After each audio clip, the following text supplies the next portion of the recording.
Pop right out. No, we didn't eat it. Abundance of riches. Outside stuff. On the left.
Boy, what a group this is. These are the best.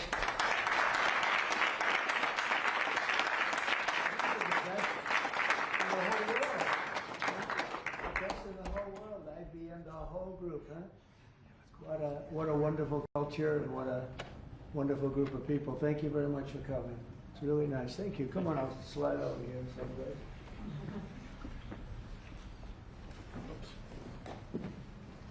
For the media, I will tell you, this is a serious group of people, right? That's great. Thank you very much. Look at all of the, wow, look at the people, huh?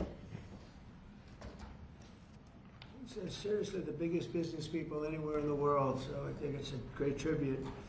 Whatever they're teaching you well, right? Thank you very much. You're welcome to the White House as we celebrate Diwali, because they said there has to be a very heavy emphasis on the V, Diwali, the beautiful Hindu festival of lights, and that's what it is. It's a great festival and it's amazing people.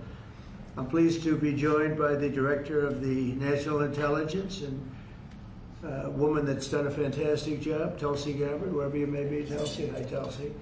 FBI Director Kash Patel, who's really hitting his stride. Cash, where's Cash? Right here, sir. He is hitting his stride. That's the way we like it. Assistant Attorney General Harmeet Dillon. Harmeet? I'm right here, sir. Hi, Harmeet. And Pastor Paula White. She's been fantastic. She's been with us right from the beginning. We're greatly honored to be joined by the Indian Ambassador to the United States, Vinay Quatru. And It's very nice. Pronounce it perfectly. Ah, that's what. Oh, I wasn't too far off there. And his wonderful wife. And thank you very much. It's a great honor to have you. As well as our new ambassador to India. This is a nice, easy name, Sergio Gore. Sergio, congratulations, Sergio. You're going to do a fantastic job. And thanks as well to incredible Indian American business leaders, the biggest in the world, really. If you look at these companies, what they've done, the biggest in the world. CEO of IBM, Arvind Krishna, and Arvind, congratulations. I know you're working hard on a couple of jobs that I'm watching, and good luck with them, right? Yes. Good luck. It's amazing what you've done. Chairman and CEO of Adobe, and that Adobe is big stuff, and that's Shantanu Narayan. Thank you. Thank you very much, Shantanu. Nice to see you. Thank you very much.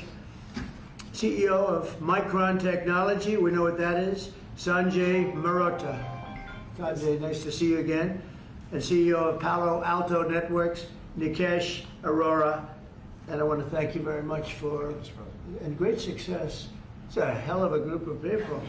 And in addition to that, we have a lot of other tremendously successful people gathered. On behalf of all Americans, let me also extend our warmest wishes to the people of India. I just spoke to your Prime Minister today. We had a great conversation. We talk about trade, we talk about a lot of things, but mostly the world of trade. He's very interested in that. Although we did talk a little while ago about let's have no wars with Pakistan. And I think the fact that trade was involved, I was able to talk about that. And we have no war with Pakistan and India, and that was a very, very good thing. But he's a great person, and he's become a great friend of mine over the years. In a few moments, we'll light the diya as a symbol of faith in the victory of light over darkness. It's a beautiful term, light over darkness. That's what it's all about. It's knowledge over ignorance and good over evil. During Diwali, revelers recall ancient stories of enemies defeated, obstacles removed, and captives freed. The glow of the diya flame reminds us to seek the path of wisdom and to work with diligence and to always give thanks for our many blessings. And we do have many blessings. Everybody in this room has many blessings. And even I will say, I'm not going to use the word fake news. I refuse to use it. The media has some good blessings. One of the blessings is that you didn't have to stand in the mud outside anymore. You know, you now have a beautiful stone surface, the identical color of the White House. For years, they had to stand when we had press conference in the mud because it was grass, and I decided to take care of that. So I think they appreciate it. As we look back in the past year and really look up to the next number of years, and hopefully decades and centuries, we've got much to be thankful for. And think of it, a year ago we were a dead country. This country was a dead country, and now we're the hottest country anywhere in the world. These guys can testify to that because I know this. I watch their stock prices, and they're like rocket ships, right? Do they ever stop? Let's keep it that way, right? Let's not talk about it, right? Let's just keep it that way. It's amazing. We have more than $17 trillion. They're part of the reason.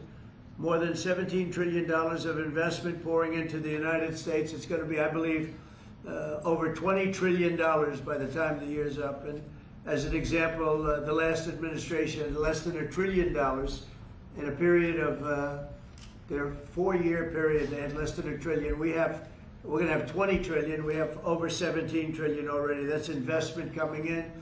And I think it's largely for two reasons. We had a good election on November 5th, but maybe more importantly, of course, it wouldn't happen if that election result didn't happen.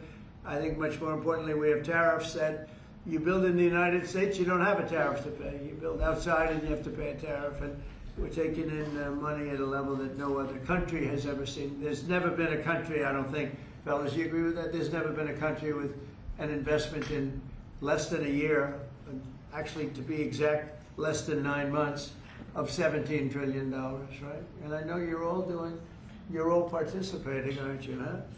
So that's really good stuff.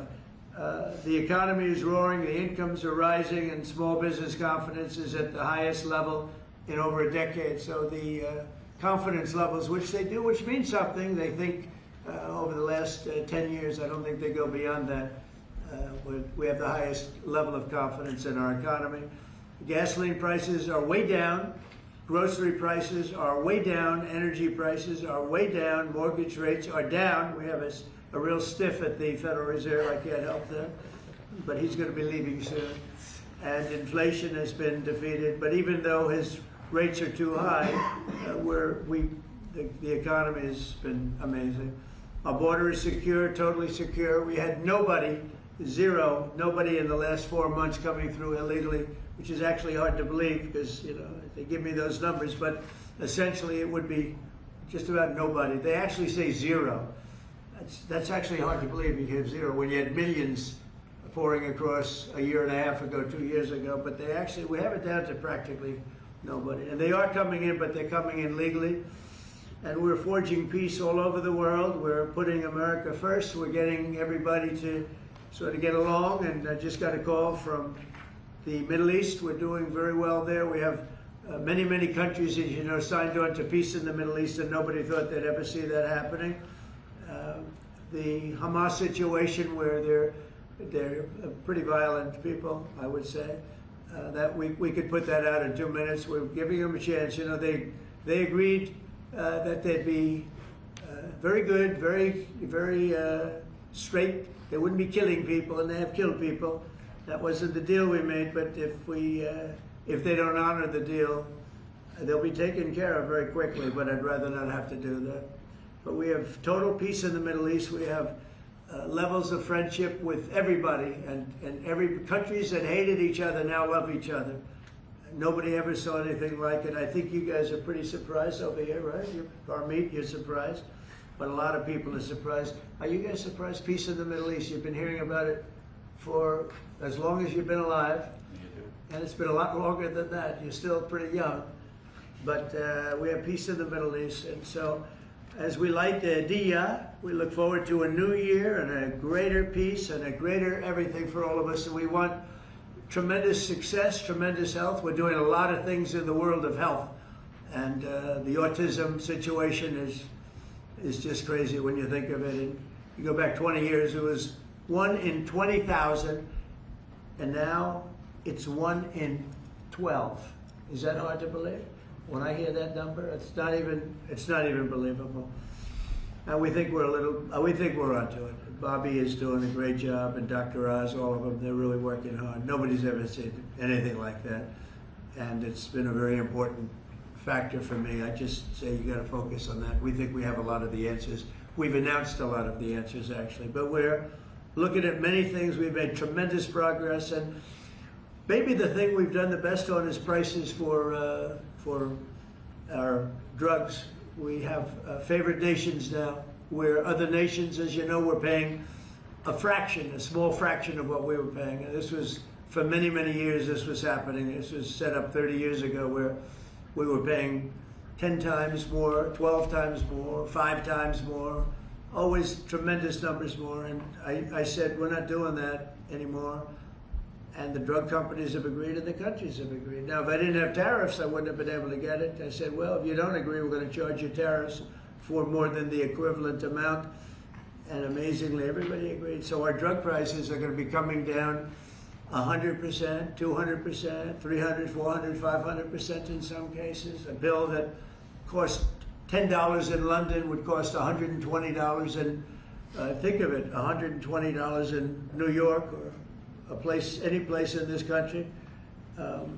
A drug that cost $86 in Berlin cost $1,300 in New York and throughout the United States. So we're not doing that anymore. So we're just not doing it anymore. So I just want to, and I think that's going to be huge for our anything, Medicaid, Medicare, Social Security, anything having to do with health, because the drug prices are going to be coming down. And I tell the story of my last administration, my 4th year. I was so honored because I brought drug prices down. The first time in 28 years, prices were brought down by a certain amount. I'll tell you what the amount was in a second, but by a certain amount. And so at the beginning of the year to the end of the year, I actually brought them down. First time in 28 years that happened. And the number was 1/8 of 1%. That's all I said. But I was proud because first time it ever happened. And now I'm bringing prices down 600%, 700%, 900%, 200%. So I can't believe I actually had a news conference to celebrate 1/8 and 1/4 of 1%. But that was, you know, you learn, right? You learn. So we're doing, and you guys know more about favored nations than anybody. So we're going favored nations, we're demanding it, and we've got it. And as you know, we had Pfizer, we had the big companies, they were all agreed or close to agreeing. But the countries have agreed to. Actually, the countries would be generally more difficult. If we didn't have the power of tariffs, they wouldn't have agreed. They would have said, nope, you got to pay 10 times more than we're paying. We were paying 10 and 12 times more than other countries for the exact same pill made in the exact same lab or factory. So it's an amazing thing. I think it's an absolute game changer. Nobody's ever even heard of a thing like that. And you'll see the results over the next year and a half, and I think it's great. So I'd like to ask a person who's really been fantastic. We'll ask a few of the people to say a few words. You're on international television, so don't get nervous. Cash, would you say a few words, please? You've done a fantastic job. Well, thank you, Mr. President. It's an honor to be a first-generation Indian American whose parents lawfully immigrated to this country. And under your leadership, so many more millions of Americans are living that dream. And to celebrate it here in the Oval Office on Diwali, which you said, rightfully so, is a triumph of good over evil. It's just an incredible honor. It's incredibly humbling. Indian Americans around the world and Indians around the world are thrilled that you are such a profound leader in sharing this diversity with the world, and we can't thank you enough, and happy Diwali. Great. Well, thank you. Congratulations on everything. And how about a great company, IBM? He's taken this company from, it was a little troubled, as I remember, a few years ago, like 10 years ago, to being one of the hottest companies anywhere in the world. Arvind, could you say a few words? Thank you, Mr. President. In the spirit of Diwali, we should also acknowledge all that the President and the administration is doing to really boost technology, innovation, and that leading to economic growth. I want to point out, people forget often how much public and private partnerships in the United States have mattered to boost technology. You look at semiconductors, you look at space, you look at the internet, mobile, and hopefully quantum down the road. So, Mr. President, I'd like to thank you for all that you're doing to boost our technology leadership. Well, you have done amazingly, and I just think it's incredible. I know exactly what you've been through, because it was a troubled company until you came along, and you made it very untroubled. You made it a rocket ship, so I congratulate you. Thank you, Arvind, very much. We have a very, very great company, Adobe, and Shanta, could you say maybe a few words, please? Sure. Thank you, Mr. President. And first, it's such an honor, to be here in the Oval Office and to celebrate Diwali, which for all of us growing up, as you pointed out, was the victory over triumph over evil, light over darkness. I think what you're doing, Mr. President, to have peace and prosperity and investment in this country is just amazing. And as a company, I think hopefully everybody here is using Photoshop in order to take all these pictures, but I would really like to thank you for your leadership, and we will continue to invest in the US to make sure that we continue to drive innovation. And your investment's been very large. So how much have you invested, and do you plan to invest in the US? As far as our investment is concerned, it's all intellectual property, it's people, so we make everything here, so that's the software. That's good. And so we're a $20 billion revenue company now, we're one of the largest software companies in the world, and headquarters is Silicon Valley. So thank you, Mr. President. Fantastic job. How much are you investing, IBM? $150 billion over the next 5 years. 150 billion, that's good. Micron's doing pretty good. How's Micron doing? Okay, pretty good. Mr. President, really a great honor to be here today celebrating Diwali with these excellent peers of ours from the tech industry. And Diwali stands for light, hope, renewal. And the United States is a light to the rest of the world. And particularly on the renewal piece, I just want to really applaud you and your team in terms of bringing Renaissance's semiconductor manufacturing here to the US. So Micron is investing $200 billion, $200 billion in leading edge memory manufacturing. And in the course of next few years, we'll have 40% of our manufacturing here in the US. And this will add, over the course of years, 90,000 jobs and $1.5 trillion impact to the economy. So we are very thankful to the support that we get from your team and Mr. President from you in terms of bringing memory here to the U.S. And memory is key with AI today, right? Yeah. You always talk about memory. I have a good memory. But those machines have a better memory, right? No matter what you do. Absolutely. That's fantastic, really fantastic. Nikesh, Palo Alto is a hot one. And tell me about that. Go ahead, please. Mr. President, thank you for having me here. It's a pleasure and honor Great- to be great able honor. to Thank you celebrate very much. Diwali with you. As my colleagues have said, this is a triumph of good over evil and prosperity, and what you've done in the last 9 months in terms of making the United States one of the most business-friendly administrations and allowing us all an opportunity to invest not just in technology but in our people. It's just amazing. We are now the largest cybersecurity company in the world, and we just recently Wow, that's good. recently spent $25 billion in sourcing technology. So all cyber security is made in the United States, because we believe that the next bastion in the world is going to be a cyber war, and we just want to make sure we are prepared as a country, and we make sure all of our companies and our critical infrastructure. Fantastic job. It's amazing what you've done. And all of these people, to me, they mean two things. Big investment, but the big investment I like because of jobs. It's tremendous number of jobs that they've produced. Would you say a couple of things about your great company, please? Thank you, Mr. President. I'm with Stone Point Capital, private equity, which I'm sure you know, and Yep. we just raised a new $11.5 billion fund, and we obviously invest very heavily in financial services technology, and so it's actually an honor to be here in the Oval Office with you, and as a fellow Wingfoot member too, I've always it's always a pleasure to be with you, and I got to tell you, you're the best president that I've ever seen, and we're so proud of you. Thank you very much. I'm glad I asked him to say that. Would you like to say something about the great job you're doing? Right here? Anybody back here? These are all incredible people that everybody looks, in the business world, everybody looks up to them. Please, go ahead. Would you like to say something? Thank you for your Go ahead, leadership. please. Thank you for your leadership. I love that. I love this. I didn't ask him. I'm running a tech business for Thank you. 21 years. We build products on AI and machine learning. Thank you, Mr. President. And it's going great, right? Yes. Good.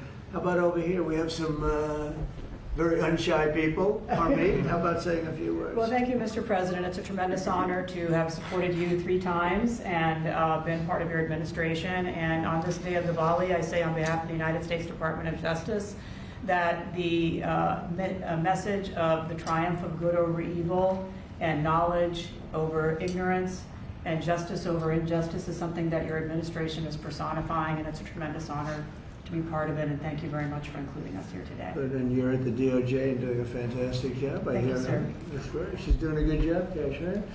And Tulsi, we know, is doing a good job. What do you think, Tulsi? Yes, sir. Thank you very much. You are doing today what you have done throughout your time in service, is bringing people together from all across the country and all different backgrounds. And this day is, of course, very special to so many of us, because while it is the celebration of hope and light and renewal, we can never forget that the source of that hope, light, and renewal comes from God's love for every single one of us. And so today we celebrate God, His love, and the blessings that He has shared with all of us. Oh, fantastic. Thank you all very much. Anybody like to say anything? Or would you like to say something, please? Mr. President, let me start first of all by expressing a deep sense of gratitude for opening up White House, Oval Office, your home, to mark Diwali's Festival of Lights, which is celebrated by over 1/5 of humanity. And as Cash said, you are showcasing the strength of diversity through this celebration. So it's truly a great honor, and thank you very much for that. May I also, on behalf of my Prime Minister and my own behalf, wish you and your loved one a very, very happy Diwali greetings, particularly to over 5 million strong Indian diaspora in the US. Right. And may I close by making a wish, which is normally we do for Diwali. We wish that the light of Diwali continues to shine on your success and on the strength of India-US partnership. Thank you very much. Spoke to him today. He's doing well. And your country is doing very well, you know that. Thank you, Mr. President. So we're supposed to light something, but I thought maybe because he's had such an outstanding year, I'm going to ask Arvind to maybe do the honors. Can you handle it for me, Arvind? I think you might do a better job than me. So if you could take care of that, it would be great.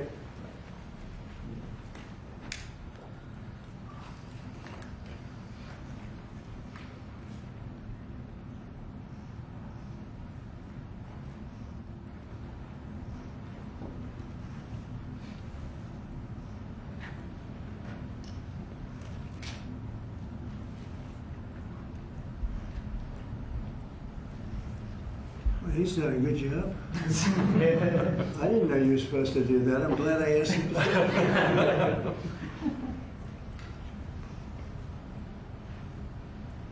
Would you like to come to light? Yeah, if you want.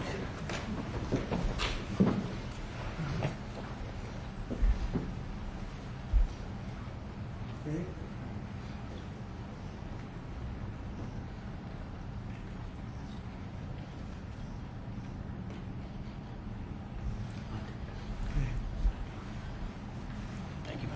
Thank you all. Thank you.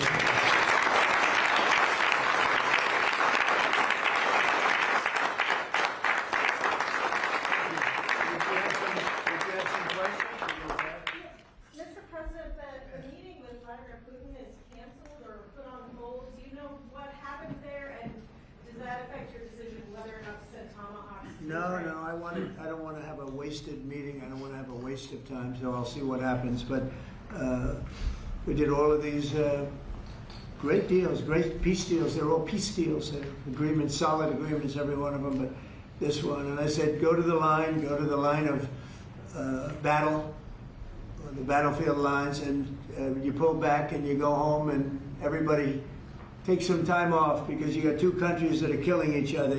Two countries that are losing 5,000 to 7,000 soldiers a week. So we'll see what happens. We haven't made a determination. Mr. President, are you asking the Justice Department to look into the federal investigations into you and look for compensation, and how much are you asking for? Who's asking for what? Are you asking the Justice Department to pay you compensation for Whose compensation? your federal investigations into you? Are you asking them to pay compensation, and how much? Into me? I don't get any compensation. I do it for nothing. I gave up my salary. Into me? No, it's going to be the Justice Department. Are you asking them to pay you compensation for the federal investigations that happened to you? And how much are you asking well, for? I guess they probably owe me a lot of money for that. I'll probably, yeah, that's true. That's very interesting. No, I get no salary. I gave up my salary. It's a good salary. Not as much as these guys make, but that's okay. It's a lot of money. And I don't, as you know, I didn't take it in the first 4 years. I'm not taking it in these 4 years either. But as far as all of the litigation and everything that's been involved, yeah, they probably owe me a lot of money. But if I get money from our country, I'll do something nice with it, like give it to charity or give it to the White House, where we restore the White House. And we're doing a great job in the White House. As you know, the ballroom is under construction. It's going to be, they've been trying to get it for 150 years, and it's really, I think it's going to be fantastic. But we'll see what happens. I mean, we have numerous cases having to do with the fraud of the election, the 2020 election, and because of everything that we found out, I guess they owe me a lot of money. But I'm not looking for money. I'm looking for really. I think it's got to be handled in a proper way. If it's not handled in a proper way, we don't want it to happen again. We can never let what happened in the 2020 election happen again. We just can't let that happen. And so the way we go, I know Cash is working on it. Everybody's working on it, and certainly Tulsi's working on it. We can't let that happen again to our country. Look at what's happened, where you have millions of people being allowed to come into our country, all because of a crooked election, where they come from prisons, they come from jails, they come from mental institutions and insane asylums, they're drug dealers. The people that they've allowed to come into our country, we cleaned them out in Washington, D.C. We have a very safe capital right now. We have a capital that's as safe as it can be. But I don't know. I mean, you'd have to ask the lawyers about that. Mr. President, a comment and a question, please, for you. First of all, you have just won billion plus hearts around the globe, including in India, by celebrating the Diwali in the White House right here. And my other comment is, Mr. President, I like his question already. in February, you and the White House staff gave a warm welcome to the Prime Minister of India, Mr. Narendra Modi. That's right. And after that, I decided to make a short trip to India for you, how popular you are in India. And I went there in a holiest also festival there. Millions of people were there. And also Prime Minister Narendra Modi was addressing a media event, 5,000 people. I was one of them there listening to him. And when I went to several states in India, what I found out, Mr. President, 3 people are most popular there. Prime Minister Narendra Modi, President Donald Trump, Mr. Kash Patel, and also with the surprise, our White House Press Secretary, Caroline Levitt.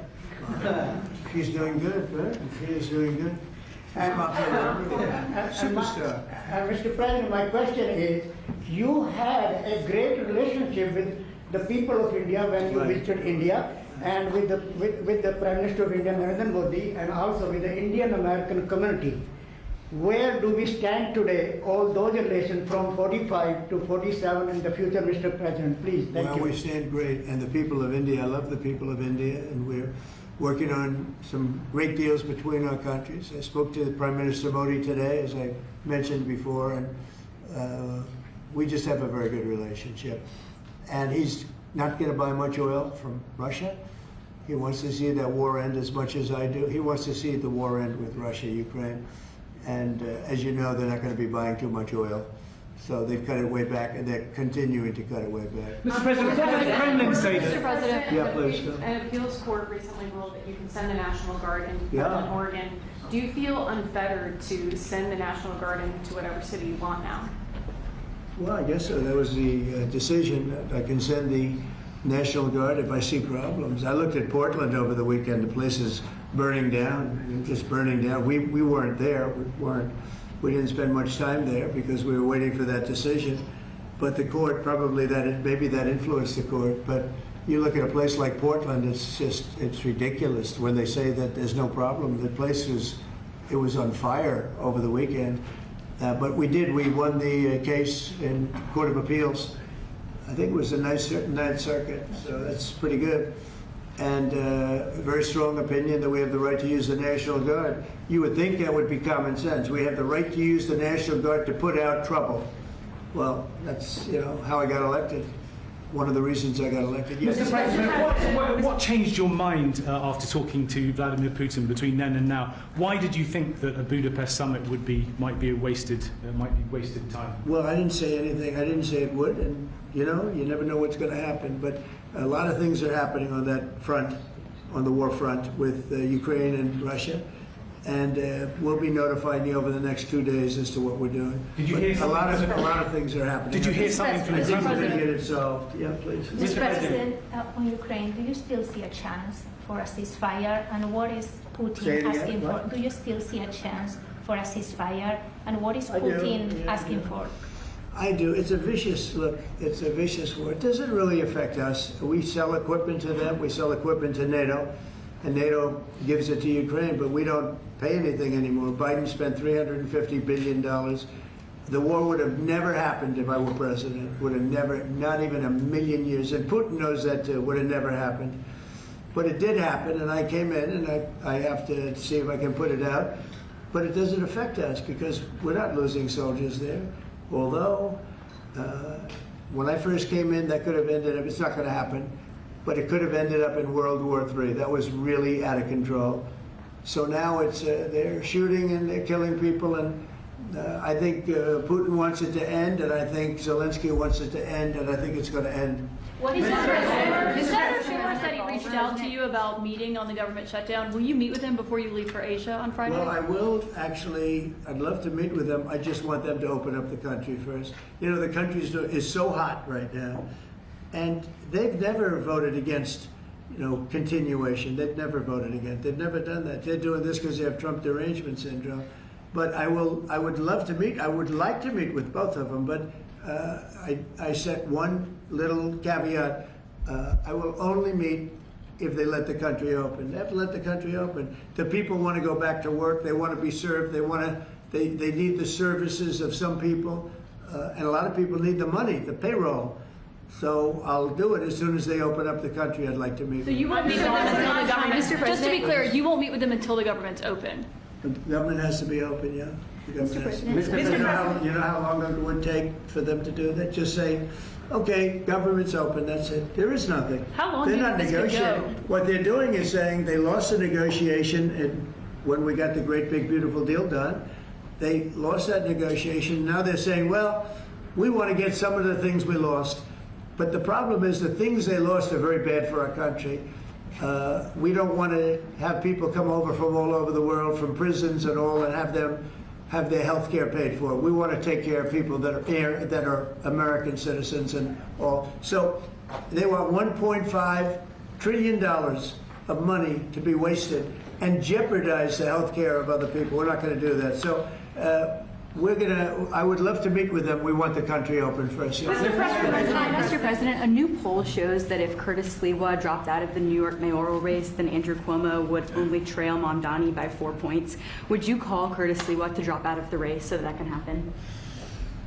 Well, I looked at the polls, and looks like we're going to have a communist as the mayor of New York. It'll be very interesting. But here's the good news. He's got to go through the White House.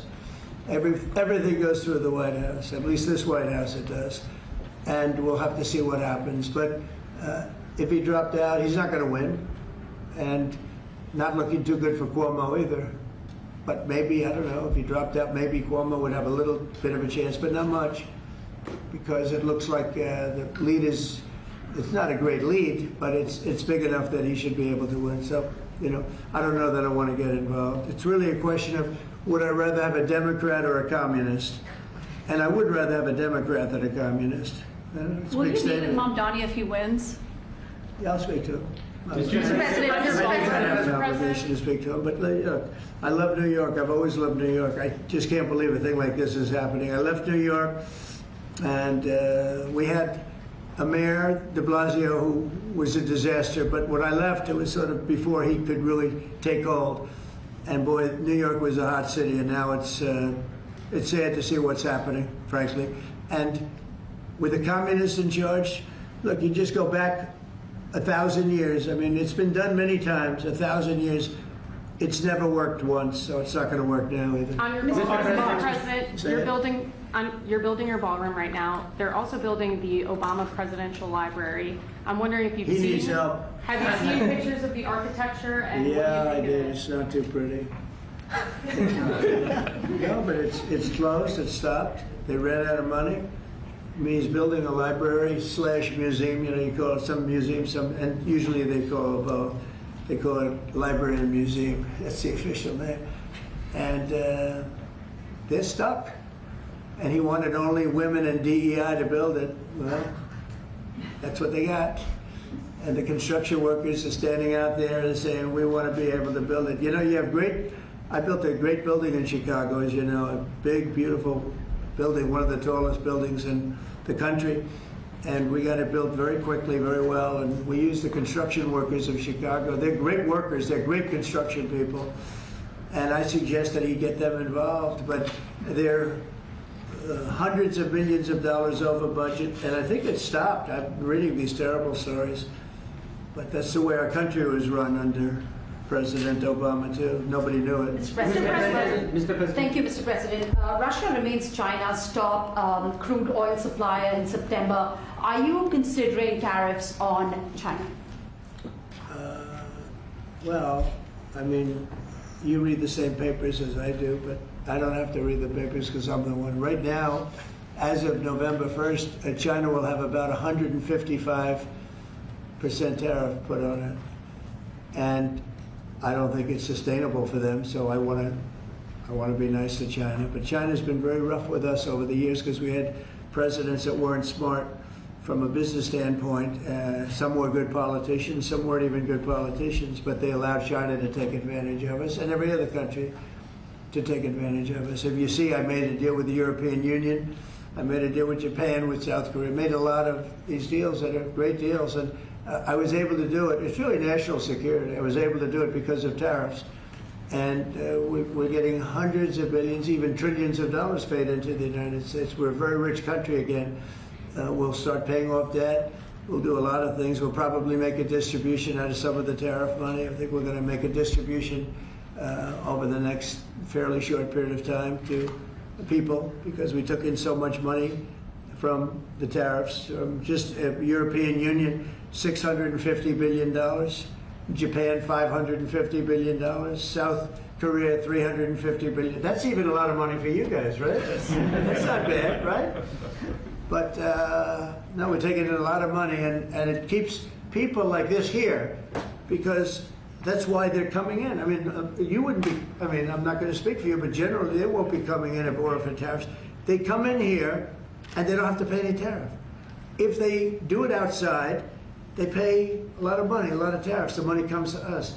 And in order not to pay the tariff, they come and they build here. That's why we have more plants under construction than we've ever had in the history of our country. And you wouldn't think it's complicated, but you would have thought somebody would have done this a long time ago, sitting in this beautiful seat behind what's called the Resolute desk. You know that, right?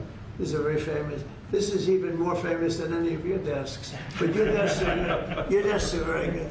I'll follow up on her question to you, because the New York Times is reporting that your legal team is seeking $230 million from your own Justice Department now in response to the investigations into you. It could be. Is that something you want your legal team to do? I don't know what the numbers are. I don't even talk to them about it. All I know is that they would owe me a lot of money, but I'm not looking for money. I'd give it to charity or something. I would give it to charity, any money. But look, what they did, they rigged the election. And as you know, we had, in one case, 60 Minutes had to pay us a lot of money. George Slobodanopoulos had to pay us a lot of money, and they already paid. You know, they paid me a lot of money because what they did was wrong. And, you know, when somebody does what's wrong. Now, with the country, it's interesting because I'm the one that makes the decision, right? And, you know, that decision would have to go across my desk. And it's awfully strange to make a decision where I'm paying myself. In other words, did you ever have one of those cases where you have to decide how much you're paying yourself in damages? But I was damaged very greatly, and any money that I would get, I would give to charity. Thank you, Mr. President. Yeah, please, go ahead. Is the Democrat Party now more Zohran Mamdani's party than it is even Leader Schumer's or Leader Probably Jeffries? is, yeah. Look, I mean, maybe he'll run for president in 4 years. You have a communist president. That would be interesting, right? I don't see it happening. You know, I've always said you will never see, and I always talked about socialism, and you will never see a socialist so-and-so. And I was right. I'd say it in speeches, we will not have socialism in our country. And I was right. Communism, yes, but socialism. In other words, they skipped socialism and they went down to communism. No, he's a communist, and he's going to be maybe the mayor of New York. I don't know, maybe, you know, polls are wrong, but these polls seem to be pretty consistent. But he would be, I would say he would be the leader of the party. It's not Schumer. Schumer's shot. He's shot. This poor guy, I feel sorry for him. I've known him for a long time, but he's I think he's mentally gone. He's been beat up by young, radical lunatics. And I think Chuck Schumer is, he's gonzo. I really do. I think he's probably not going to run. It shows that he's losing in every poll. Now, this is hard. You know, he wants to meet with me. It's sort of hard to meet with a guy after I make a statement like that, but I'm just giving the facts. I think Chuck is probably finished. I know some people, Democrats, that would be good. Some good politicians and some, you know, reasonable people. But I understand that they would not have a chance of, you know, getting even the concept of holding the torch. They're not going to get it. But they have some people that I really believe they're low IQ people. They're stupid people. And they seem to be leading the party. So we'll see what happens. Look, the Republicans are strong. We have great leadership. We're very strong in every way. And we're going to keep it that way. But we are really a strong party. You know, our party's grown magnificently. We've gotten away. Look at all the union votes I got. Nobody thought that was ever possible. Look at the election where I won popular. I won everything. I won all 7 swing states. If you win 3 or 4 swing states, you're doing great. I won all 7 by a lot. And I think the best thing when you look at districts, 2,700 versus 525. That's big. That's why the map shows all red. So we won in a tremendous landslide, and that's because people like our policy. I guess they like me, but they like my policies. Strong borders, good education, low taxes. You know, in the great big beautiful bill, we got the biggest tax cut in history. Not only no tax on tips, no tax on Social Security, no tax on overtime, we got the biggest tax cut in the history of our country in the bill that we just approved. And I think people see that and they like it, and that's why we're doing well, but they are not. They do not have leadership. Thank you very much, everybody. Thank you, guys. Thank you very much. Thank you, guys. Thank you. Great question. What a surprise. What the greatest surprise. Tell them. Okay, see this man over? Does everybody know him?